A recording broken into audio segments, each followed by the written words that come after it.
Сейчас. А 146 ты не запускал еще? 143.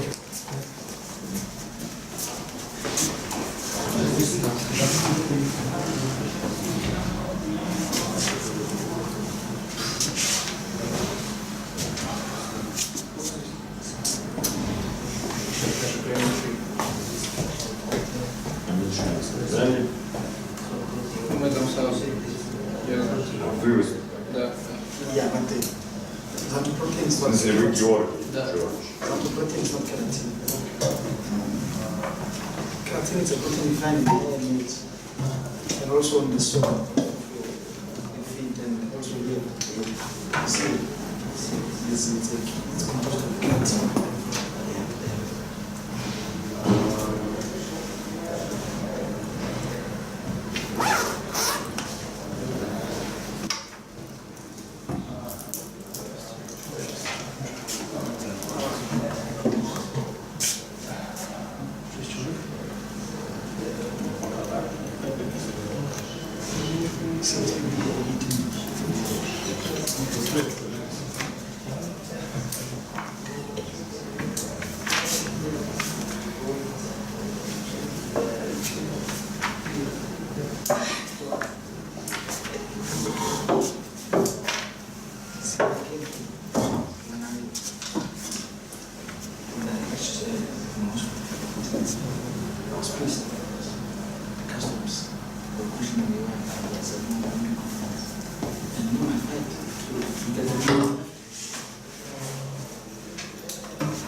Семенов Евгений, Тихонов Геннадий, Щербачев Андрей нет.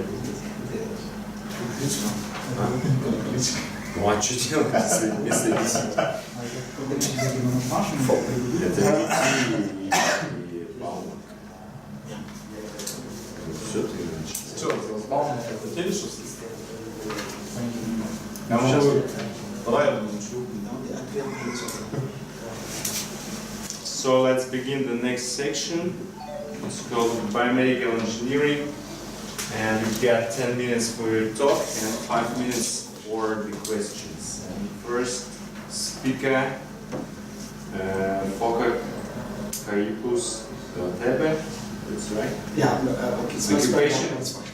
Okay, you're welcome. Occupation exposure of static magnetic fields from MRI units in healthcare settings, analytic review.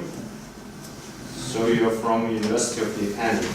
Yes, good morning. I hope all of you can hear me because I quite struggle with actually I don't speak Russian. It's okay, it's fine.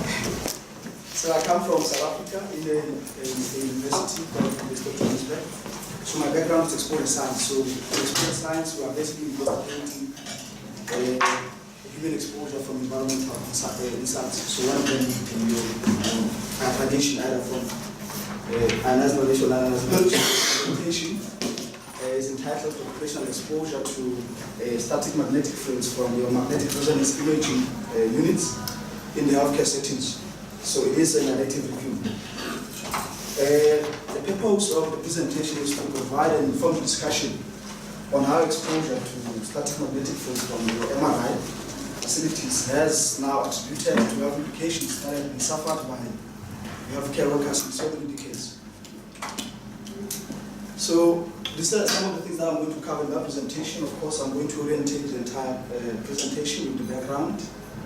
I'm going to touch on the health concerns from the MRI, static magnetic fields, some of the biological effects that are tied to static magnetic fields to humans, particularly the MRI stuff, exposure to static magnetic fields, the arguments that we have heard around cancer, and also the damage within our genetic materials, which is your DNA. And I'm also going to touch on the static magnetic fields and the ballistic effects caused by the ferrotile magnetic objects, and also exposure of MRI stuff in South African settings, and also to touch also on your occupational exposure limits in as far as static magnetic field is concerned. So the use of MRI has been, in presence for diagnostic purposes in so many years, particularly in the last decades.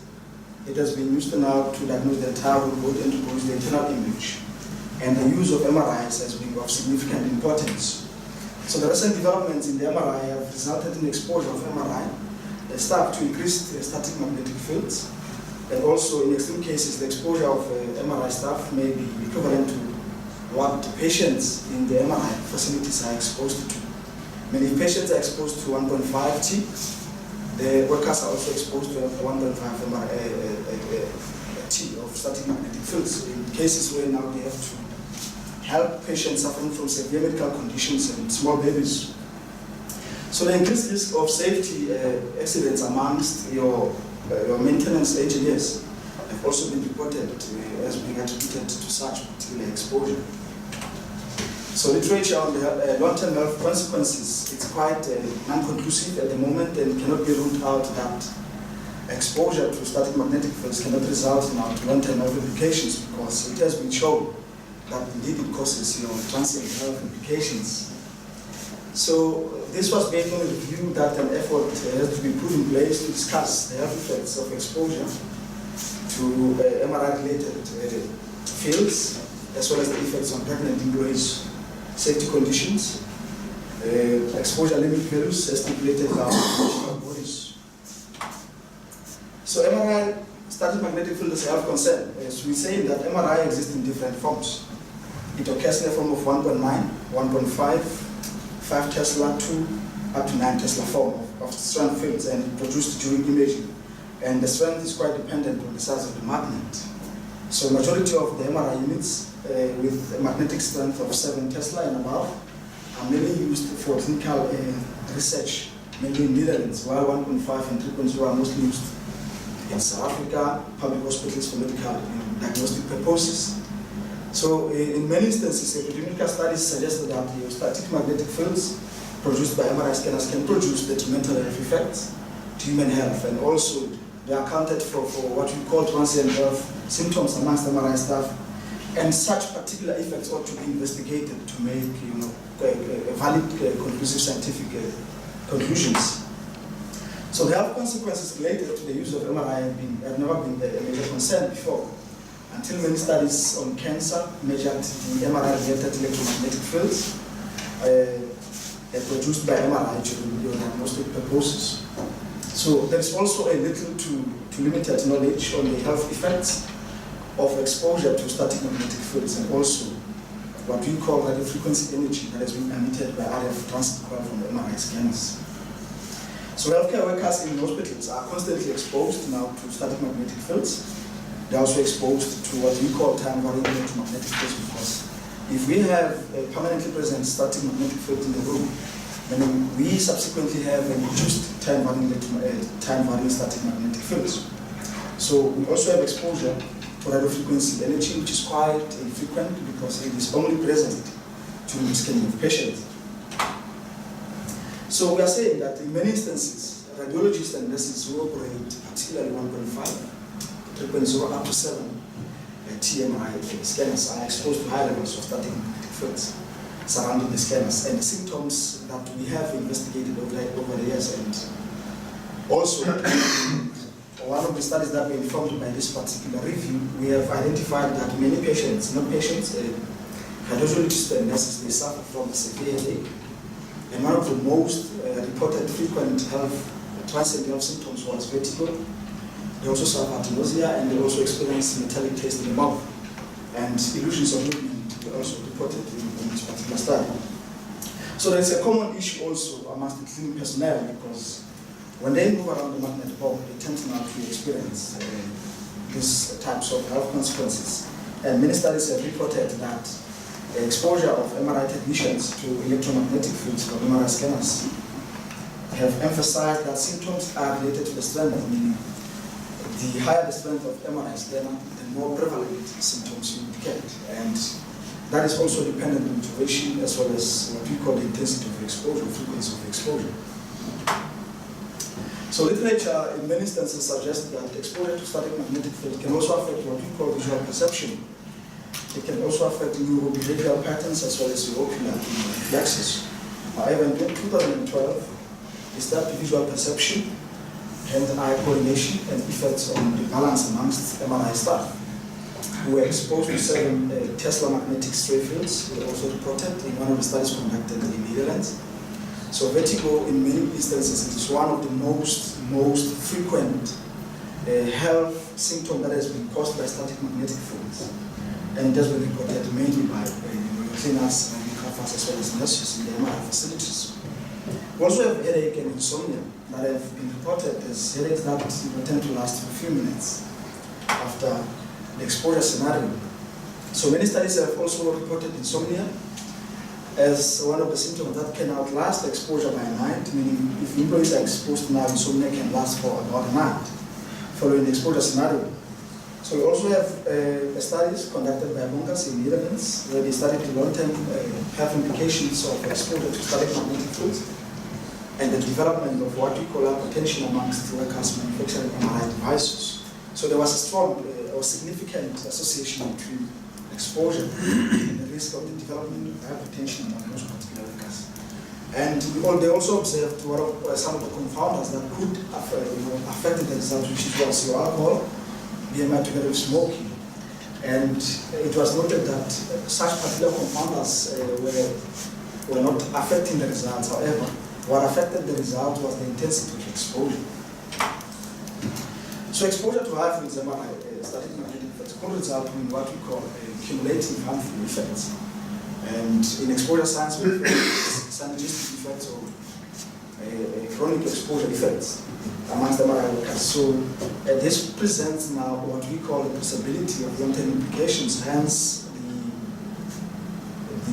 one of the health implications of that implicate cancer and some of the genetic damages. They ought to be investigated, because there's always been a principle that because static magnetic field exists in the form of non-ionizing radiation, therefore there's insufficient photon energy and electromotive force now to break the chemical bonds within the human cell, and therefore it rules out the possibility of it creating cancer. So we're saying the genetic damage caused by static magnetic fields and your radio frequency energy has been addressed in the literature. However, there's no toxicity associated with repeated exposure from MRI facilities has been given very little attention. And we're saying the use of high static magnetic fields strength has been measured in many studies where the cell culture and patients were exposed, but there were no clear conclusion that was strong in as far as cancer implications are concerned. So static magnetic fields are constantly and permanently present in the MRI. And that has been formed by what we call the magnet from the MRI scanner, which now is used now to house the entire MRI components within the machine. So the presence of the MRI static magnetic fields now has been associated with what we call ballistic effects. We tend to attract now objects that are ferromagnetic. So we're saying they also attract certain implantable medical devices such as your pacemakers, your cardiovascular valves, your neurostimulators, and prostheses, because they are now ferromagnetic and they can be attracted by the magnet of the MRI scan. So the effects tend to exist within proximity of 0.5 Tesla if we have to now put the magnetometer in place and measure the field strength. So in South Africa, exposure scenario has always been that the MRI scanner increased in terms of use, particularly from 1998 to 2000, and that has doubled in 2008. And we're saying the common MRI scanners in South Africa present our possibilities for us now to investigate the exposure in 25T and in recent years. The use of technology like always been introduced. So the study suggested that if we exposed individuals now to static magnetic fields in MRI scanners without to take into account one of the principles of exposure sciences, which we then refer to as intake intensity and the presence of a certain dose, which in essence we refer to as the intensity in the target organ. So we have quite a number of set exposure limits as far as occupational exposure is concerned. One of them is to avoid exposure in the working environments, and we are saying, in as far as the time weighted average of a work shift, which is 8 hours concerned, we are saying exposure should not exceed about 200 millitesla. We're also saying that the ceiling value should at all times be 2 Tesla. However, with regard to general public exposure, the limit should be contained within 40 Tesla. So, with regard to variant 1, exposure should not exceed the magnetic flux of about 2 Tesla as a peak. 8 should not be permitted at all times, and also 2, it should not be exposed to that, and also if they're exposed now to 2, that particular environment should not exceed 8. So in conclusion, we are saying that it is very important and quite significant when we investigate exposure to static magnetic fields to take into account a law of proportionality. And so in this particular case, we refer to this, the inverse square, because a distance has proven to play quite an important role to reduce exposure to workers. So as we're also saying that if we have the intensity presents itself in the form of a dose as far as the fields are concerned. However, what is present in the atmosphere, which we call it the atmospheric concentration, cannot be present or cannot be equated to what can the human tissues absorb now and what also can reach the target organ. Thank you.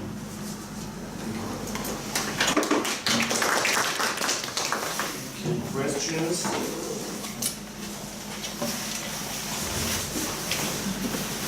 Thank you for your report. It was very interesting, but I'm not understanding now clear how you calculate exposure, limited exposure, which you think will be safe or not. How you calculate it? Or only with So what yes, parameters or how you?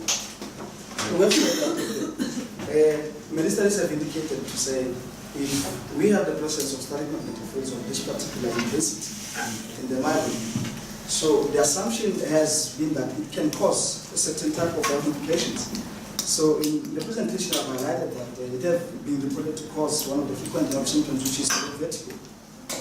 But we're saying the intensity that is present in the environment cannot be a true measure of what reaches the target organ.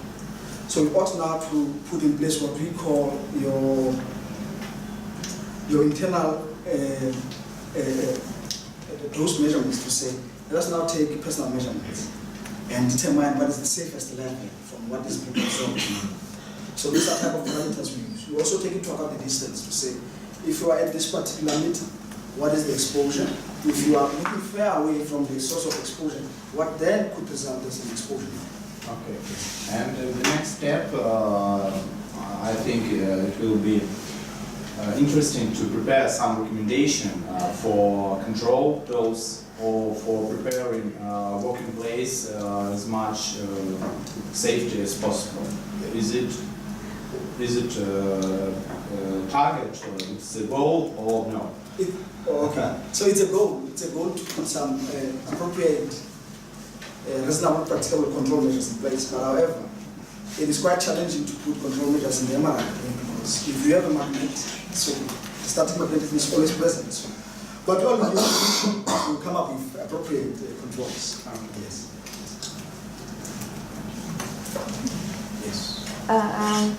You talked about some cases with cancer, and were they documented or were they just discovered that they may be related to MRI exposure or they may not be?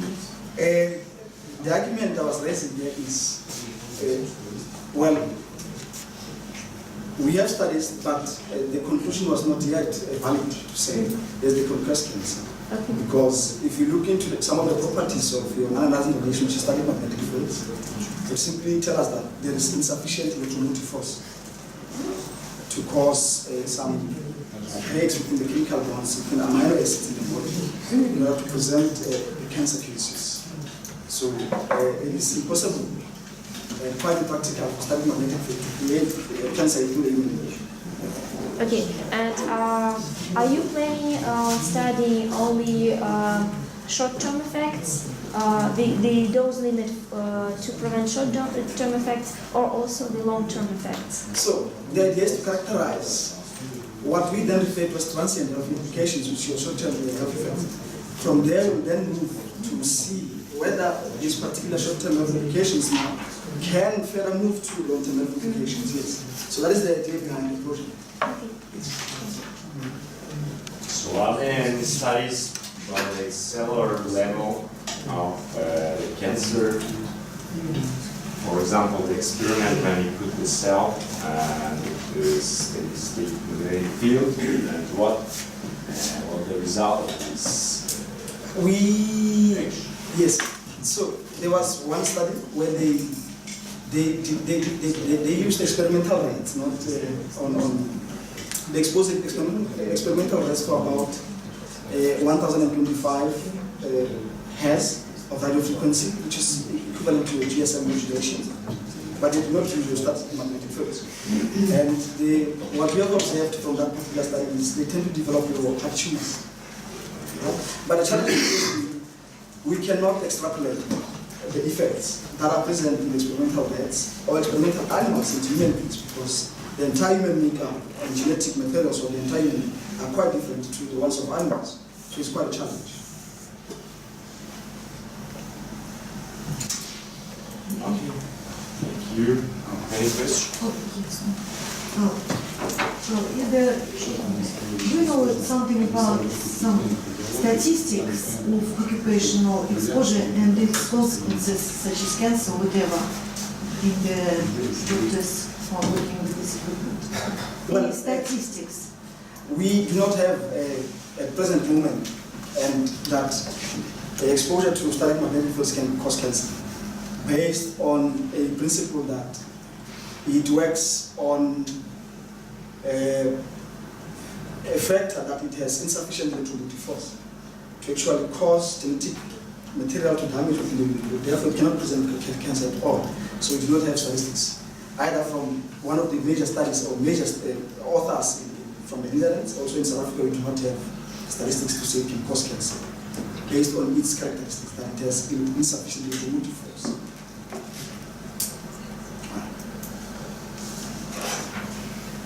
Maybe you can use some models such as in immunology, like an X-ray, when you have determination and statistic effects as a result. Before some dose you have just statistic effects, and you can say that after that dose you will have this effect. But from time to time it happens. And the model of these effects is an interesting goal for investigation too. Maybe. Yeah, definitely. Okay, thank you. All right, thanks. Thank you.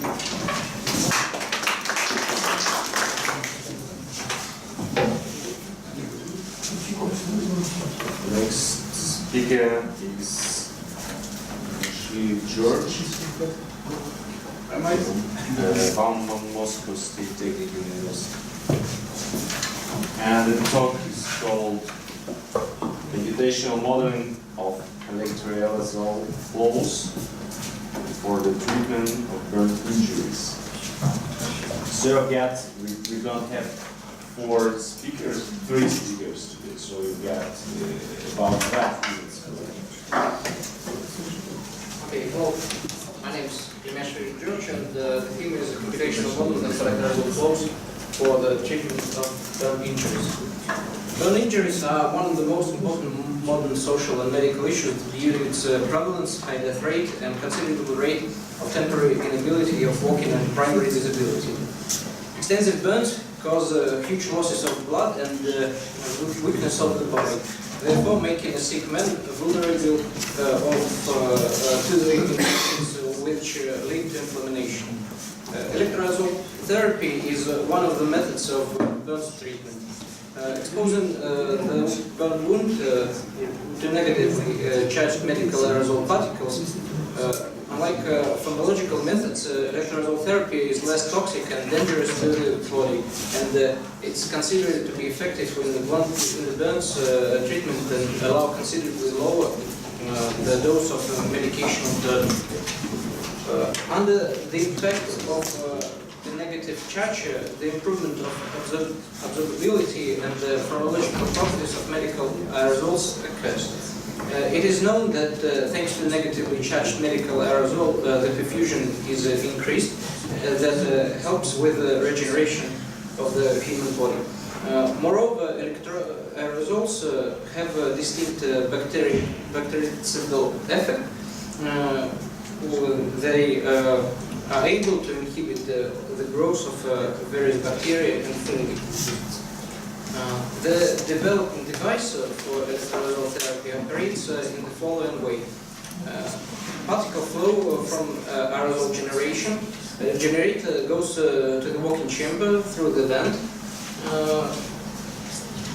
which provides directed particle flow to wound surface. This is also an ionosin electrode right here, which provides under high voltage and in the walk-in chamber produce the required concentration of electroaerosol particles. The aim of the study is quantitative evaluation of the therapy effectiveness. Computational criterion of assessment of therapy efficacy is evaluation of electroaerosol flows on bioobject surface. To estimate the effectiveness of the external electroaerosol therapy coefficient of the therapy efficacy was suggested. The coefficient of the therapy efficacy is the ratio of the precipitated electroaerosol flow on bioobject surface to the total electroaerosol flow.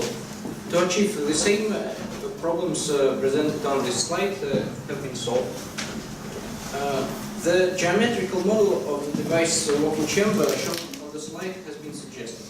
This model consists of the air space, surface 5 and 6, between biological object surface 7, and the workspace chamber, surface 1 and 2, and the ionizing electrode, surfaces 3 and 4. To compute this model, we have assumed that the flow of electroaerosol is laminar. It is modeled as Newtonian compressive fluid. There are no particle coagulation and recombination of charges. We can see that the velocity of particles and airflow are equal, and the electroaerosols are water spheres.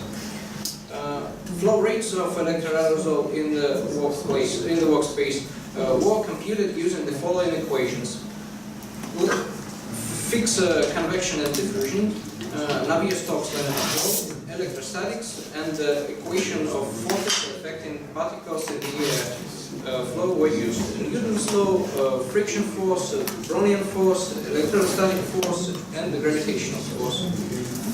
To study the electroaerosol flow rates, we have set boundary conditions listed on the slide. Based on the review, we have found that the best results of electroaerosol particle interacting with the bioobject were achieved at the following conditions. With this one. As variable parameters were used, the electrostatic field in the walk-in chamber, direction of gravity vector, and diameter of charge of aerosol particles. The relayed charge limit is a maximum number of elementary charges that can have a charged aerosol droplet, otherwise it becomes unstable. It is computed using this equation, calculated using this formula. Relayed charge limits are presented in this table. On the slide you can see electric field and the velocity magnitude on the model. The dependence of coefficient of therapy efficacy on the electroaerosol particles diameter and charge with the various gravity vector, directions presented on this slide. As shown in the figure, the contribution of the gravitational component does not exceed 0.1%, with the percent of electric field generated by ionizing electrode in the model. In addition, CE does not exceed 0.03, which means that the majority of electrolyzed particles settles on the wall of walking compartment without reaching the burned by object surface. It was suggested to apply voltage to the focusing electrode to increase the efficacy of external electrolyzed therapy. The dependence of coefficient of therapy on electrolyzed particles diameter charge with various voltages on the focusing electrode shown on this slide. The coefficient of therapy efficacy increased to 0.78 due to focusing electrode voltage. The largest coefficient was obtained using electrolyzed particles with a diameter of 4 micrometers at various voltages on the focusing electrode. It is used how the coefficient, it was studied how coefficient depends on the focusing electrode voltage for electrolyzed particles with the diameter of 4 micrometers, and ions which are also generates in the airflow as a result of coronal discharge. The dependence presented here. The largest coefficient, 0.78 for electrolyzed particles with diameter 4 micrometers and 0.795 for air ions, can be obtained at the voltage of minus 5 kilovolts on the focusing electrode. This slide depicts the trajectories of electrolyzed particles with the diameter of 4 micrometers in the device's working compartment at voltages on the focusing electrode 0 kV, minus 1 kV, and minus 5 kV. The color corresponds in the particle velocity.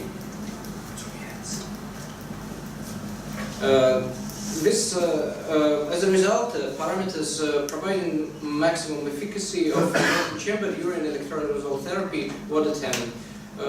It is determined that maximum efficacy of the external therapy was achieved when the diameter of electrolyzed particles is 4 micrometers and less, and the focusing voltage is minus 5 kilovolts. Thank you for your attention.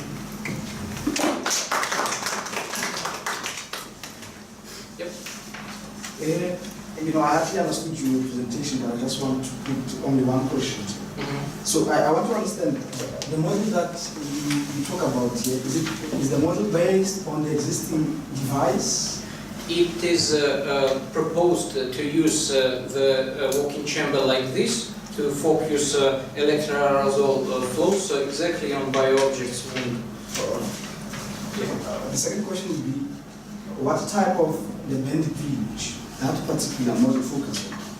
Pardon? The bend degree. Bending degree. Bending degree? Bend degree.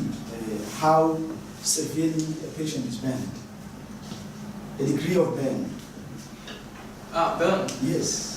It is proposed for every patient which is in every stage of burn wound for everyone. Nowadays there are mostly used medicational methods of treatment of this stuff, and it is very bad with some side effects and so on. So this is the alternative method of this to heal it with aerosols which have some charge in it to focus on exactly bio-objects. What is the major differences between the presentation that your colleague has presented last year? I can't understand what changed from that time. We changed we added the focusing electrode and increased the efficacy of this method. So in the last year there was no focus and electron chamber, and right now, as we presented here, the efficacy of this method increased. How do you plan to validate your model? We have experimental idea of how to validate it with the quantitative computation of fluxes, of electrolytic fluxes. But yet we haven't validated yet because we don't have such devices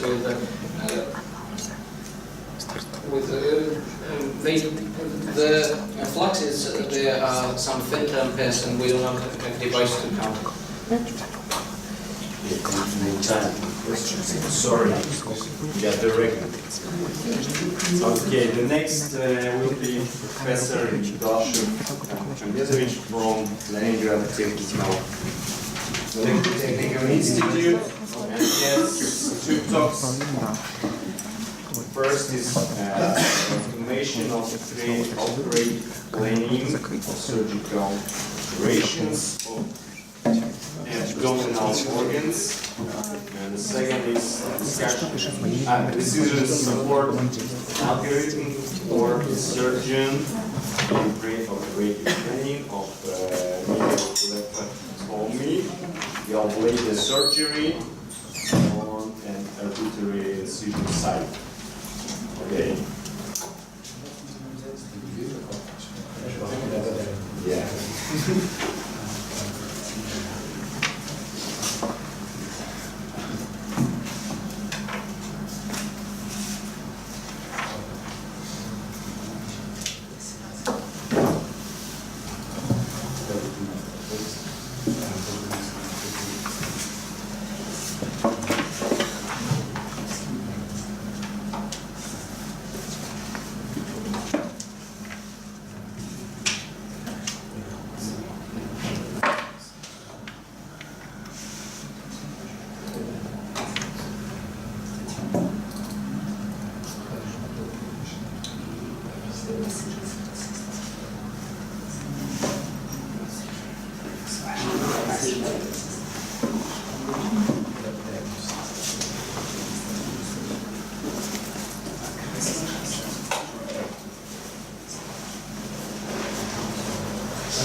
Dear colleagues, I would like to acquaint you with the results of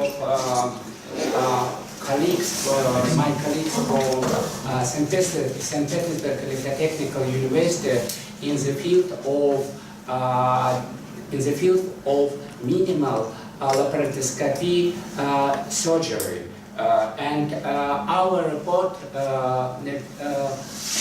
deal with the problem of development of decision support system for increasing of effectiveness of this preoperational investigation of patient with the aim to decreasing of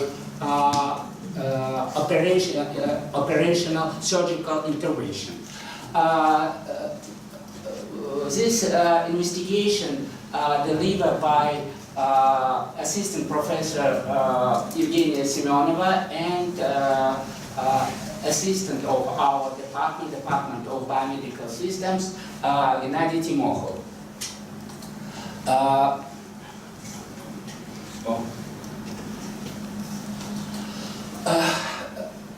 It is evidently that preparational investigation of patient with the aim of minimization of surgical intervention permit to decrease the misses during the operation, and the common structure or common strategy of development of system for decision support systems is next, that until surgical operation. At the stage of clinical investigation, physicians define different parameters of patient, different parameters of disease, define the size of abdominal organs, where later physicians carry out the surgical intervention. And minimal laparoscopy surgical allows to calculate the quality criteria to operate approach at the point of probable location of the gallbladder, depending on the patient's data and type of surgical intervention. Aim of this investigation that is developed a decision support algorithm for surgeon in preoperative planning or minimal laparoscopy surgery from an arbitrary incision site. And we can see the objectives which we solved during these investigations. Planning of surgical intervention, physician define parameters of surgical intervention, and estimation model that is site or node in which physician use for laparoscopy intervention, and that is object of intervention. And at the first stage, physician define parameters, different geometrical parameters of intervention, the length of surgical incision, then wound width, depth of intervention, and here we can see equations for defining of the parameters intervention. Depth of the wound, and that is classical angle of surgery.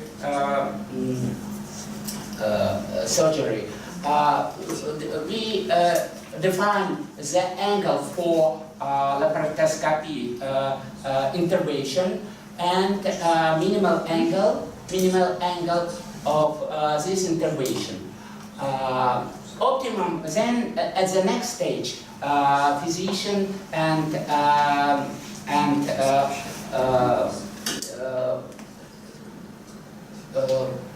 surgery define optimum condition of surgical approach.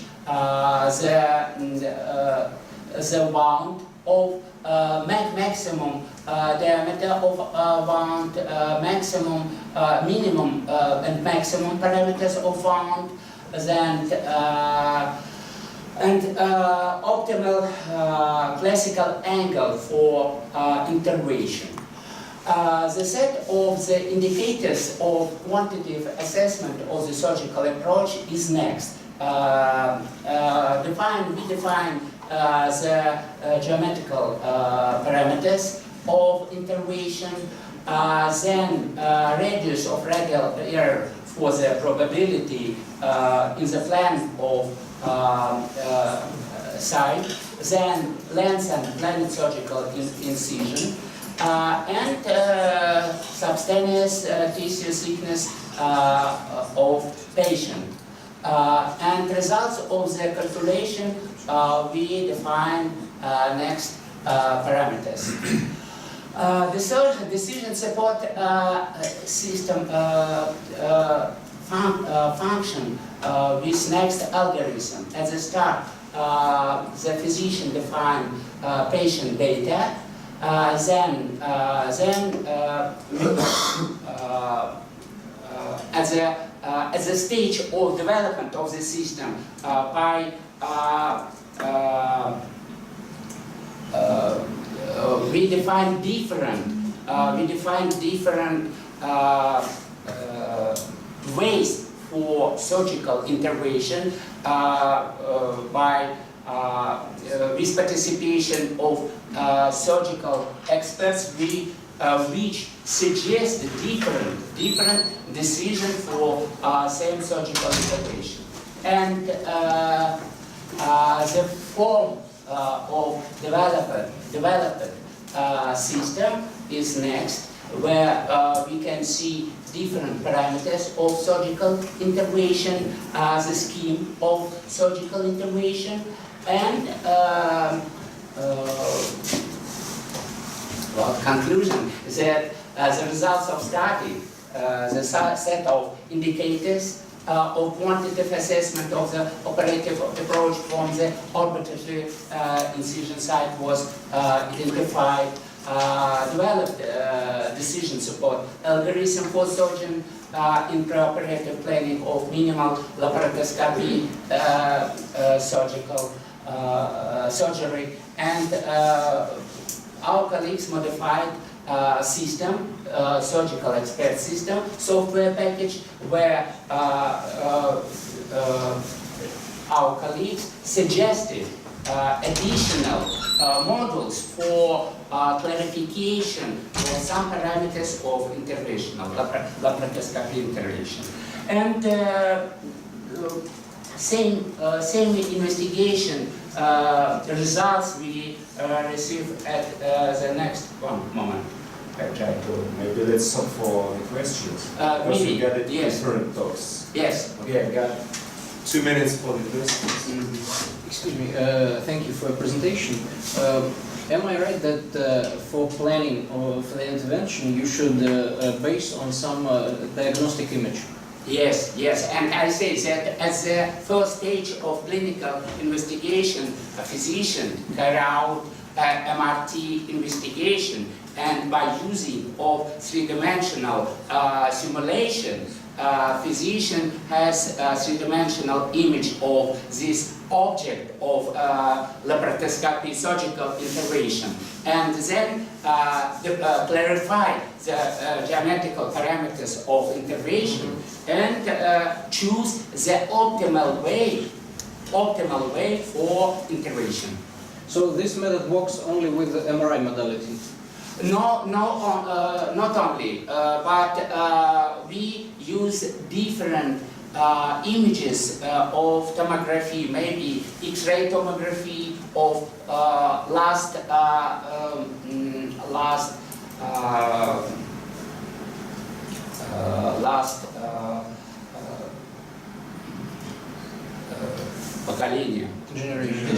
generation of X-ray tomography and MRT.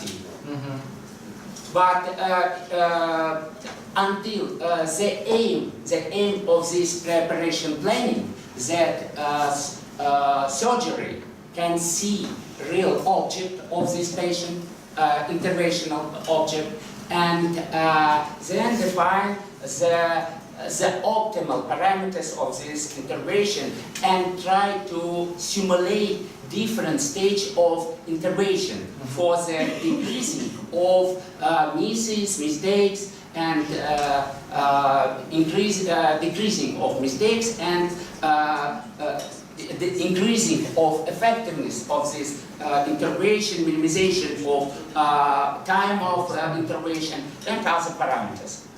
Thank you. Well, Yes. I have several questions. Are there really any mistakes now during classic surgery, or are there a lot of mistakes? Is it necessary to calculate Yes. the point? I say that I know statistics about mistakes in surgery, and this mistakes is very high, about 30%. That is our Russian Federation statistic. And for the minimization of these mistakes, we invite to medical surgery experts take participation in development different different ways for searches for intervention, and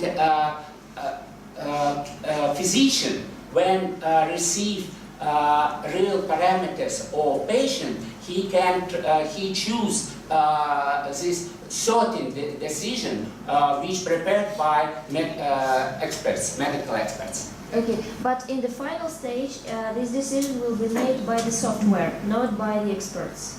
No, I say that surgery try to compare his own decision with the suggestion of which we made by participation of experts.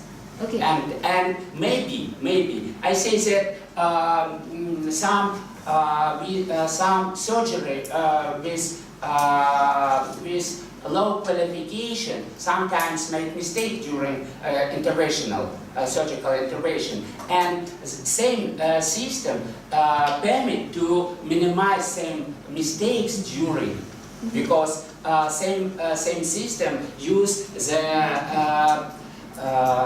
qualification of high qualified experts, medical experts in surgery. So this is a software of communication between physician, low qualification doctors and high qualification doctors. Yes. And if we have a low level of mistakes in central hospitals in Moscow, in St. Petersburg, and another central city of Russian Federation, but sometimes during the laparoscopy intervention, young physicians can use this system for minimization of mistakes. So let's move to the next topic, please. One moment.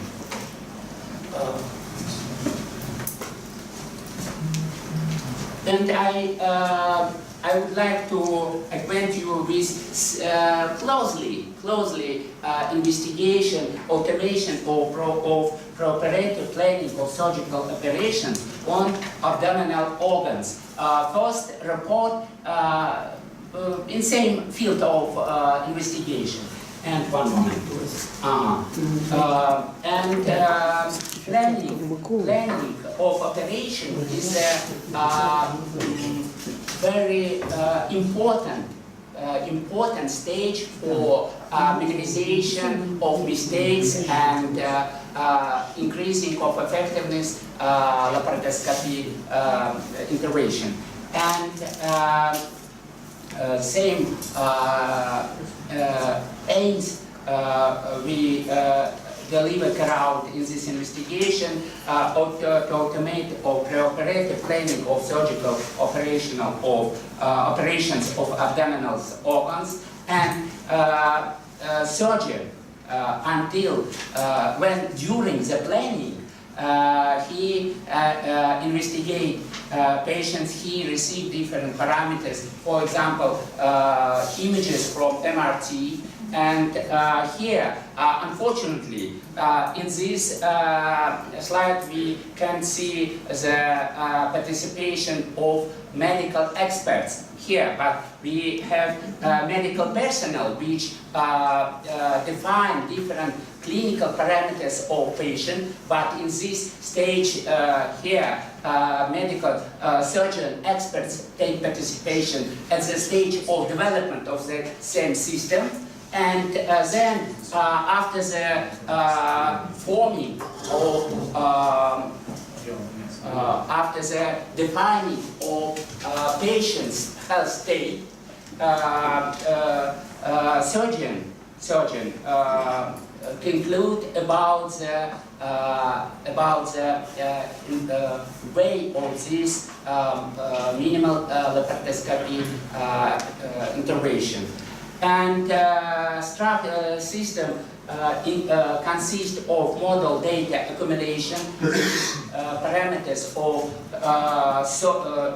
patient, where safe parameters of patient, and model of choice of operative approach, model of choice, where surgeon can compare his decision, his way for intervention with decision of different, with suggestion of different medical surgeon experts. Yes, and then model information analysis and recommendation, model of recommendation for minimal laparoscopy intervention for this patient with his clinical parameters and parameters of organs.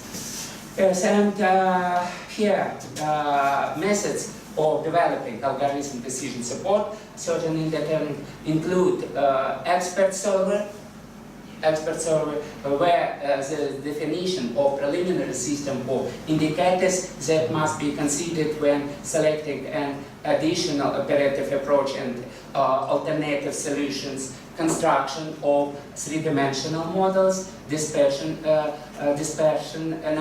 analysis, and regression analysis. Here we can see developed system, decision support system for laparoscopy surgical interventions, and where we can see different parameters of intervention. Then we analyze parameters of patient, and here we can see simulation of organs which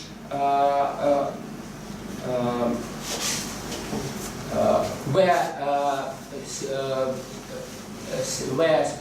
physician carry out intervention, and conclusion that same system, we developed some modification of decision support system, and these systems we approbate in different medical centers, in academy, medical academy of St. Petersburg Medical Academy and Almazov Center. If you have questions to me.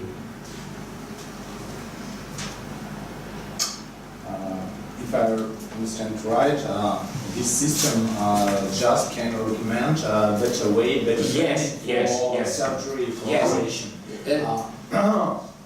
But if we want to implement this system in practice and to teach some low quality surgeries, it will be interesting to implement some control system, some stereo. We can use this system for study or for increasing of qualification of young surgery, because we have a lot of different three-dimensional models and young surgery specialists, and compare his decision, his way for intervention with the suggestion of high qualified experts. Did you have you already have real medical tests of it? In real life, did you try it in life or with the medical testing? Yes, I say that we approbate same system, and I say that during the probation, because sometimes experts can make mistakes in some decision, and this open system, and during real intervention, we can to modify some decisions of experts and to correct decisions, correct the way, or correct some parameters of planning of surgical intervention.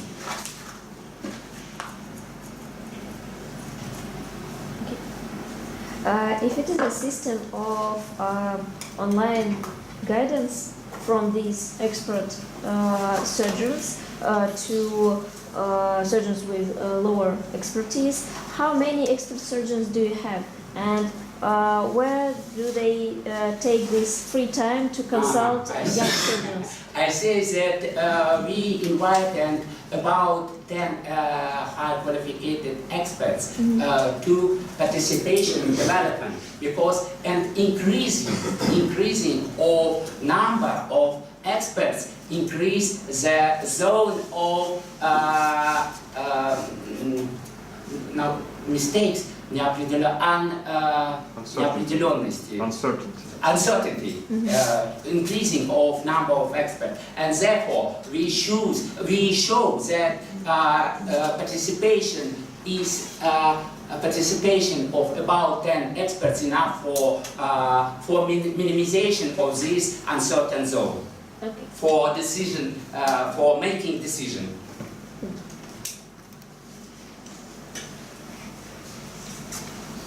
Thank you.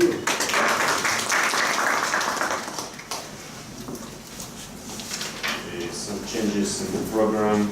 Next will be Walid Al-Kamidri from the Vladimir State University. And the talk is called Method and Device for Treatment of Fungal Diseases of the Skin and Nails. Okay, I got 10 minutes.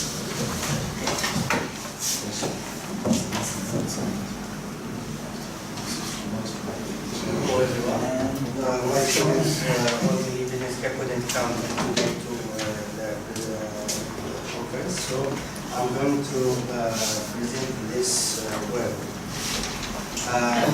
The topic of our work is method and devices for treatment of fungal disease. A little bit louder, please. We don't have a microphone. Okay. A little bit louder. Okay, of skin and nails. Fungal disease of the nails are very common worldwide. In recent years, more number of patients turn to the dermatological institution to get medical help. There are many tools and methods for treatment of fungal diseases of the skin and nails. All of them may aim directly or indirectly to move the pathogenic fungus from affected nails. However, currently existing methods of treating fungal disease of the skin are ineffective and can basically cure only fungal of skin, while the nails fungus in many cases remains incurable. So we have, because of that, we have 20% of population infected with fungus. The reason of such situation is the very high resistance of fungus to medical, to various medical preparates. Also, the second reason is the significant difficulty to associated to delivery of the drugs to the place of lesion. So we have developed a method and device for this to solve this problem using two drugs. The first one is hydrogen peroxide, and the second is silver nitrate. We can use both together and one of them. So the method is work like this. First, we put the electrode, the first electrode negatively charged to the plate shown number 1. After that, we put the peroxide nitrate, hydrogen peroxide. After that, we place the second plate with which conducted to the electrode positively charged. After that, we use power source with potential about 40 volts. which create electric field. We use this volts because electrical potential up to 42 is considered absolutely safe for human. As a result, the nail is in the electric field under the action of which hydrogen peroxide solution begin to penetrate deep into the nail. After some time, layer of silver nitrate is put on the nail by moving plate number 2. Depending on the thickness of the nails and layer of drug, this procedure is repeated with alternation of drugs until the full soaking by nails. Here we see the formula of reaction, chemical reaction between two drugs. We see as a result silver and nitric acid and atomic oxygen. So the influence of these components is presented in this slide. Atomic oxygen actively acting to the mycelium of the fungus. Silver has bactericidal properties, and nitric acid inhibits viruses and fungus. Contact of nitric acid also can cause protein reaction. It means destruction of the proteins and release sulfur, which is part of normal antifungal drugs.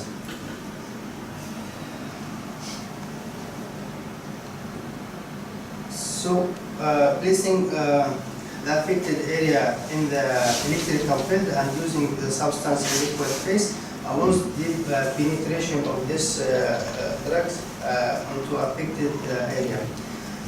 Under the action of external electric field, the field moves along capillaries of the tissue. To the use of hydrogen peroxide as substance which is soluble in water, alcohol, and other, make it possible to use in it alone or with other as an antiseptic and also an oxidizing agent.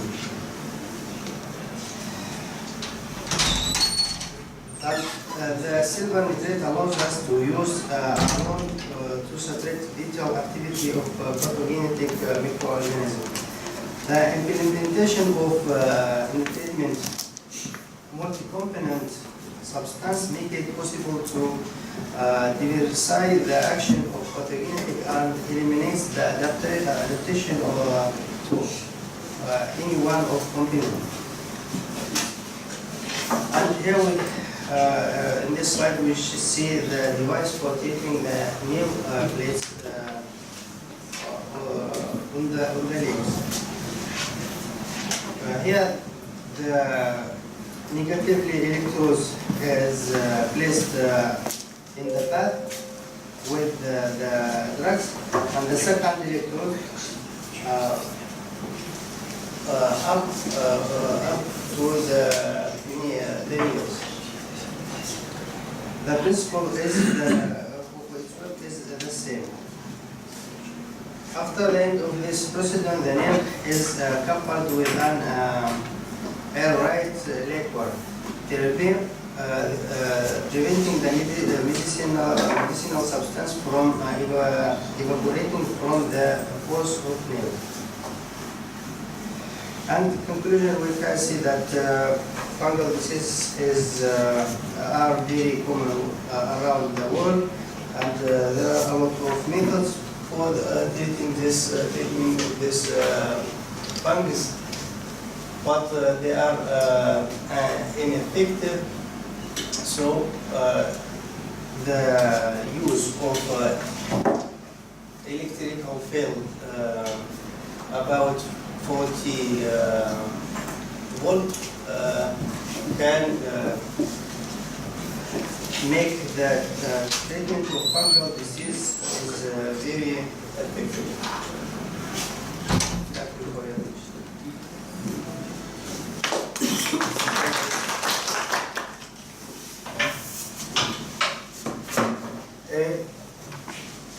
I understand that fungal disease of the male is caused by accumulation of either mold or microorganisms. But what I fail to understand is if the nail are composed of dead cells that turn out to be what we call the carotene protein, how do they develop on the nails? That's the first question I have. The second question, I will not answer the first one before I answer the second question. The second question I have is, if you have said in your presentation that fungal diseases are quite common worldwide, what is the mode of transmission? Meaning, how do we get them as a person who does not have fungal disease? Okay, you ask about if we want to answer about the medical aspects. I am not deeply also know just technical part of this work, because we have here a doctor who presented the medical institute, so she knows more answer for this question. But if you ask anything about technical part, maybe I will try to answer.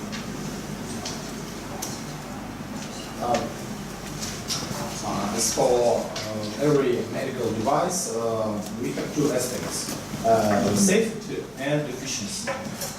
How you can prove or have you some investigation about efficiency with comparing with another methods, maybe it is a medical part of investigation, and safety of this method for the patient. I get the question. The first aspect, safety. We have here 40 electrical potential, about 40 volts. Is not. It's very safe for human beings. And there are minimum electrical current here. We don't have it. And what about chemical, not just in the nail, but we have this chemical nitric oxide and Ventrum and free oxygen into the pallets. Finger, yeah. With the finger too, in this case. Yes, of course. They are safe, this medicine. Because free oxygen is very dangerous, for example, to cancer. Which one? Free oxygen is very cancer producing chemical thing. You can have a cancer in your finger after this treatment, maybe. And how you protect your patient from these cases, from these side effects?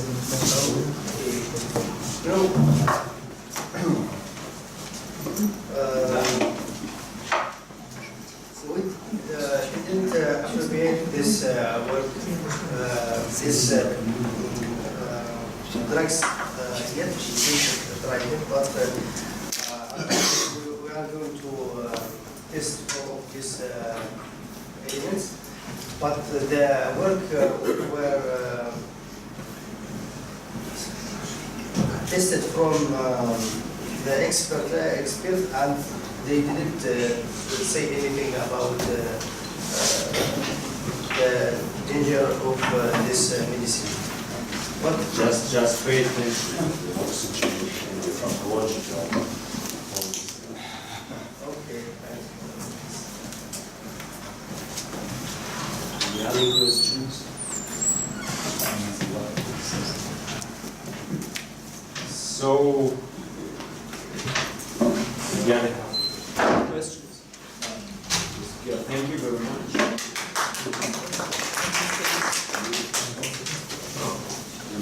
half an hour coffee break. We meet here. Let's